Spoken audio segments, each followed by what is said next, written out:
ଜାଣିନି କୁଆଡେ ଯିବ ବାଟ ବାଟ ଦି ପଟେ ଗଛ ଗୁଡାକ ଅନ୍ଧାରରେ ପଥର ପଥର ପାଲଟି ଗଲା ପରେ ଠିଆ ହୋଇଥାନ୍ତି। ଦି ପଟେ ରାସ୍ତା ପଡିଛି ସିଧା ସିଧା, ଦି ପଟେ ଗଛ ଗୁଡିକ ସବୁ ଅଛି ସତେ ଯେମିତି ପଥର ଭଳି ଠିଆ ହେଇଛନ୍ତି ଗଛ ଗୁଡିକ। ଯେମିତି ସ୍ୱପ୍ନ ରାଇଜରେ କୋଉ ରୂପାକାଠି ପରଶରେ ସମସ୍ତେ ଶୋଇ ପଡିଛନ୍ତି ନିଦରେ। ଖାଲି ତା ଭିତରେ କୋଉଠି କେମିତି ଗୁଡାଏ ଜୁଳୁଜୁଳିଆ ପୋକ ପତର ଫାଙ୍କରେ ଝଟକୁଥାନ୍ତି ରୂପା ଚୁମକି ପରି। ଗଛ ଗୁଡିକ ପୁରା ସୁନସାନ। ଗଛ ସତେକି କଥା କହିବ କି, କିନ୍ତୁ ଏଠି ତୁଳନା କରୁଛନ୍ତି ସତେ ଯେମିତି କୁହୁକ କିଏ ବଳି ଦଉଛି, ସମସ୍ତେ ଶୋଇପଡିଛନ୍ତି କେବଳ କେଇଟା ଜୁଳୁଜୁଳିଆ ପୋକ ସେ ଗଛ ଚତୁଃପାର୍ଶ୍ୱରେ ବୁଲୁଛନ୍ତି। ଆଉ ତାର ଜୁଳୁଜୁଳିଆ ପୋକଟେ ଲାଇଟ ଅଛି ତାର, ତ ସତେ ଯେମିତି ରୂପା ଝଟକୁଛି, ରୂପା ଚୁମକି ପରିକି ଝଟକୁଛି, ଚିକ ଚିକ ଦେଖାଯାଉଛି। ମୁଁ ଚାଲିଛି ଗୋଟାଏ ଆଡକୁ ମୁହଁ କରି, ବାଟ ଯେମିତି ଜୀବନରେ ମୋର ସରିବାର ନୁହେଁ। ତେଣୁ ଗୋଟିଏ ଆଡକୁ ଚାହିଁକି ଚାଲିଛି ଆଗକୁ, ଯେତେ ରାସ୍ତା ପଡିଛି ଚାଲି ଚାଲି ଚାଲି ଚାଲି ଚାଲିଛି। କେତେବେଳେ କି ଟିକେ ଫର୍ଚ୍ଚା ହେଇଗଲା, ବହଳ ଅନ୍ଧାର ଫିକା କରି ଗାଁ ଦଣ୍ଡା ବାରି ହୋଇ ଦିଶିଲା। ତେବେ ଯେତେବେଳେ ଟିକେ ଫର୍ଚ୍ଚା ହେଇଗଲା, ସକାଳ ଭୋର ହେଇଗଲା, ଗାଁର ଦଣ୍ଡା ଦେଖାଗଲା, ପାରି ହେଇଗଲା ଦେଖାଯାଉଥିଲା। ଏବଂ ସେତିକି ବେଳେ ସିଏ ଆଗକୁ ଆଗକୁ ଯାଉଥିଲା। ଚାଲୁ ଚାଲୁ ହଠାତ୍ ଥକ୍କା ହୋଇ ଠିଆ ହୋଇଗଲି ଆଗରେ ନଦୀ। ତାପରେ ଚାଲୁଥିଲି, ଥକ୍କା ହେଇକି ଆଗରେ ଠିଆ ହେଇଗଲି। ଗପ ଏତିକି ସରିଛି, ନାଇଁ କିଛି ଯେ କଣ ହେଲା ପରିସ୍ଥିତି ଆଉ ଖୋଜାଖୋଜି ହେଲା କି ନାହିଁ ସେଗୁଡା କିଛି ନାହିଁ। ତେବେ ଦେଖିଲା ଆଗରେ ନଦୀ, ପାଦଟି ଅଟକି ଯାଇଛି। ଆଗରେ ଦେଖିଲା ବେଳକୁ ନଦୀଟିଏ, ନଦୀ ପାର ହେଇ ଯିବ କି ନଈକୁ ଡେଇଁକି ମରିଯିବ ତାର କିଛି ଜଣା ନାହିଁ। ଗପଟା ଟିକେ କ୍ୱେଶ୍ଚନ ମାର୍କ, ଆଗକୁ କଣ ହବ ପାର୍ଟ 2 ରେ ନେବେ। ସେ ତ ନାହାନ୍ତି।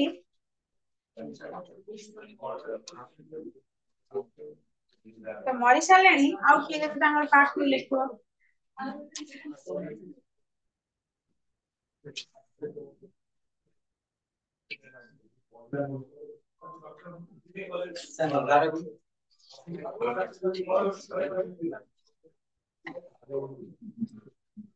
ଗପ ଘରେ ଯାଇକି ମୂଳରୁ ଶେଷ ଯାଇ ପଢିବ ଉପନ୍ୟାସ। କ୍ୱେଶ୍ଚିନ୍ ଆନ୍ସର ପୁଳାଏ ଅଛି, ତାକୁ ଦେଖିବ। ତମର ଆଉ କଣ ଅଛି, ବାକ୍ୟ ଛନ୍ଦ ଅଛି ଗ୍ରାମାରରେ, ଆଉ ରହିଲା ନନ୍ଦିକେଶରୀ, ରାଜହଂସ।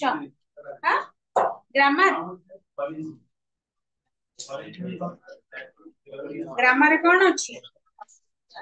ବାକ୍ୟ ଆଗରୁ ପଢିଛ, ଜାଣିଛ, ଟିକେ ଟିକେ ଜାଣିଥିବ ନା। 10th ରେ ଥିଲା, ବାକ୍ୟ ଥିଲା।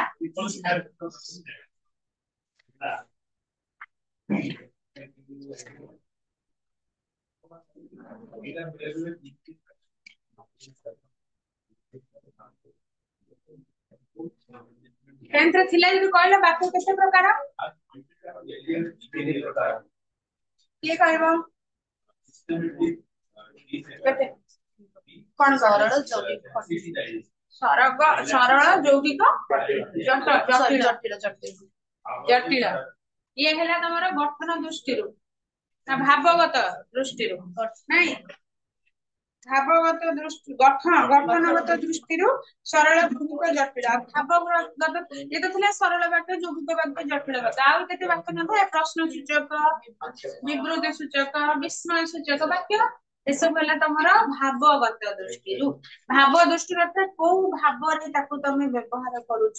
ଯେମିତି କି ମୁଁ ତମକୁ କ୍ୱେଶ୍ଚନ କରିବାଟା ଗୋଟେ ପ୍ରକାର ଭାବ, ଆଉ ମୁଁ ତମକୁ ଅନୁରୋଧ କରିବାଟା ଆଉ ଗୋଟେ ପ୍ରକାର ଭାବ, ନୁହେଁ? ମୁଁ ଆଶ୍ଚର୍ଯ୍ୟ ହେଇଯିବାଟା ଆଉ ଗୋଟେ ପ୍ରକାର ଭାବ। ବା ପ୍ରକାର୍ଯ୍ୟଗତ ଦୃଷ୍ଟିରୁ ସିଏ ହେଲା 5 ପ୍ରକାରର। ଆଚ୍ଛା, କହିଲ ବାକ୍ୟ କାହାକୁ କହିବ? କିଏ କହିବ? 1। ଆଉ କିଏ କହିବ ବାକ୍ୟ କାହାକୁ କୁହାଯାଏ? 2। ଆଉ କିଏ କହିବ? କହିଲ?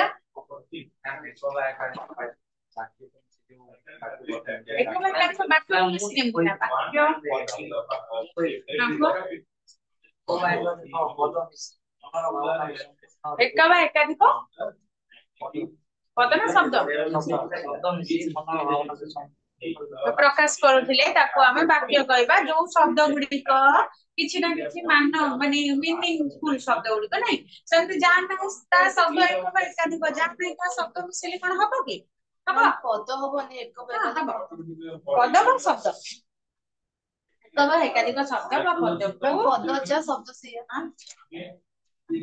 हाँ पदजा शब्द से नहीं नहीं वाक्य रे जो शब्द ताकू पद कहले वाक्य रे जो शब्द गुडी हां शब्द गुडी व्यवहार हो ताकू पद कहले आ गोटे पद अछि तमरा जदी तमे आपको पद्य रे नब ताले धाड़ी को दी धाड़ी को कहजो गोटे पद ऊपर गोटे धाड़ी को कहजो पाद किंतु जेता को तमे गद्य साहित्य को नब ताले सेटा तम हां एटी अछि ना एक बा एकाधिक शृंखलित पद द्वारा दीप्सित भाव प्रकाशित अभिव्यक्ति को वाक्य कहते ऊपर क्लास हे गलन तो ये साहित्यिक भाषा रे तुमको तमे जेडा कहलो ठीक कहलो एटा टिके साहित्यिक भाषा रे करते जंदी ना एक बा एकाधिक गोटे बा ताठू अधिक शृंखलित पद अर्थात नियम भाबरे काहे कि लिखला जा पर जोडा गोटे वाक्य लिखि दबा ताले कोन सब शब्द प्रकार हबो गोटे पदटे लिखि देबे माने राम खाइला गला देखि जाई एटा गोटे वाक्य हबो हबनी सेति नियम अनुसार श्रृंखलित बा द्वारा पद द्वारा इप्सित भाव प्रकाश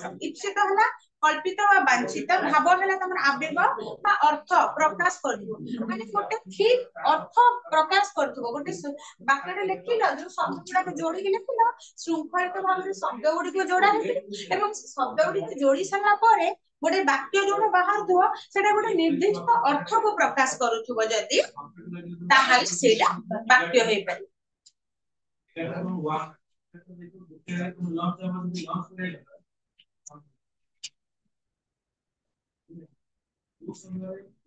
एठी तमरा एठी आसुची वाक्य हला प्रकार भेद कहले वाक्य अछि तुमरा सारणीगत यदि प्रकार करिवो प्रथमत गठनगत दृष्टिरु वाक्य हला तीन प्रकारर आ भाव प्रकार्यगत दृष्टिरु एठी तमर चारि प्रकारर अछि आ गोटे आकु छेडी की गोटे मधु नास्ति सूचक अछि वाक्य जोडा कि तम बही रे देइनी नाही जोडा नाही अर्थ रे व्यवहार करा जे नास्ति सूचक किंतु तम बही रे नाही जेति अछि सेति परीक्षा रे लिखो तो सेठी जो सरल प्रथम तो आसिला गठनगत दृष्टिरु वाक्य तीन प्रकार प्रथम है सरल यौगिक जटिल सरल कौन जो वाक्य रे गोटे मात्र समापिक क्रिया थाए ताको हमें सरल वाक्य कहबा जदि सरल वाक्य गोटे समापिक क्रिया थिबो ताले प्रथम हमको जानिया को पड़िबो समापिक क्रिया कौन नहीं क्रिया एटा समापिक क्रिया कौन जे समापिक क्रिया कहले कौन बुझिबो गोटे धाडी रे गोटे वाक्य रे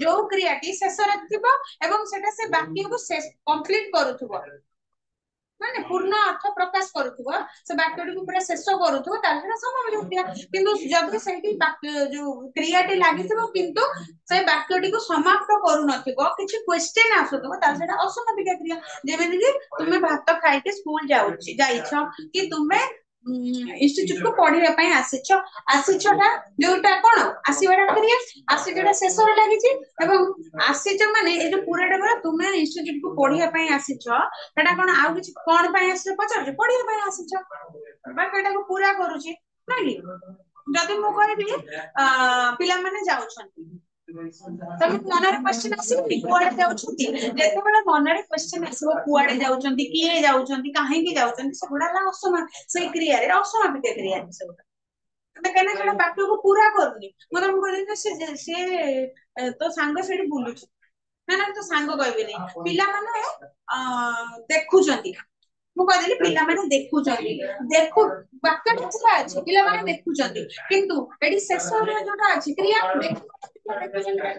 शेष रे व्यवहार अछि किंतु कंप्लीट होछि केटा वाक्यटा पूरा होछि तमे निहाती मनरे प्रश्न आसबो पिला माने कोन देखुछन्ती किछि भी हो पारे सेठी तेनो करी की ताले सेटा हम असमापिक मु कहबी पिला माने टीवी देखुछन्ती ताले कोन हो समापिक ताले पिला माने कोन टीवी देखुछन्ती देखुछन्ती जो क्रियाटी व्यवहार है सेटा समापिक क्रिया अर्थ रे आ जो पिला माने बाहर पढुछन्ती पिला माने कोन खाली को पिला माने देखुछन्ती जदि टीवी टा लगेले ताले समापिक क्रिया जदि पिला माने देखुछन्ती कोन देखुछन्ती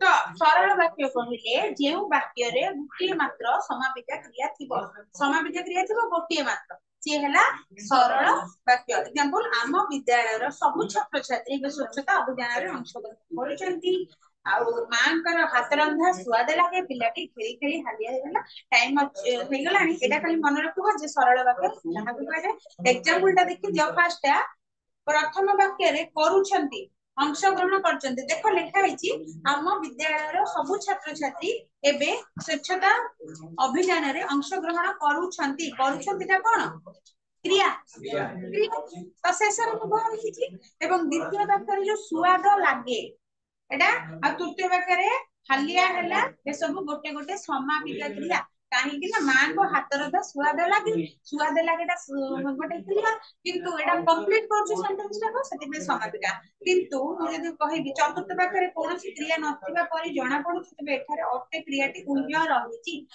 रहिछि अर्थात से लुचि किना रहिछि देखा जाउनी तेबे को वाक्ୟରେ भारत का धर्मवाक्य राष्ट्र अटे अटेटा लुचिकी रही तेणु समस्त गोटे गोटे सरल वाक्य कहीं यार शेष जो क्रियाटी वाक्य को समाप्त कराउछि तेणु गोटे मात्र समापिका क्रिया अछि बोली किंतु तृतीय वाक्य जो अछि पिलाटी खेली खेली हालिया हैला गोटे कोन क्रिया खेलिबा भी गोटे क्रिया नहीं खेली खेली जो क्रियाटी लागिछि ताले खेली खेली माने कोन होला पिलाटी खेली खेली जदि मु कहबी ताले से क्रियाटा असंपूर्ण नै ताले सेटा हला असमापिका क्रिया पिलाटी खेली खेली हालिया हला एसरे खेली खेली हला असमापिका किंतु एटा पूरा हला समापिका क्रिया काहे ना एथरे गोटे समापिका क्रिया अछि पूरा हला सरल वाक्य काहे कि ना पिलाटी खेली खेली हालिया हला तमरो क्रिया एटा हला समापिका क्रिया आ खेली खेली हला असमापिका क्रिया तबे एई वाक्यटी रे मात्र गोटे समापिका क्रिया अछि आरटा हला असमापिका क्रिया सेति पय एटा सरल वाक्य यदि दीटा समापिका क्रिया थांता ताहले एटा सरल वाक्य आ हेई न थांता एथरे कोन अछि गोटे सरल आ ने गोटे समापिका पूरा असमापिका अलग अलग क्रिया अछि सेति बोली एटा सरल वाक्य आर क्लास रे बुझे दाउ तीनटा एग्जांपल आउ ए जो विषयटा पढिलो मला जन्म पढि के आसबो शॉर्ट क्वेश्चन एही पचरा हबो आर क्लास रे हला समस्त पढि के आस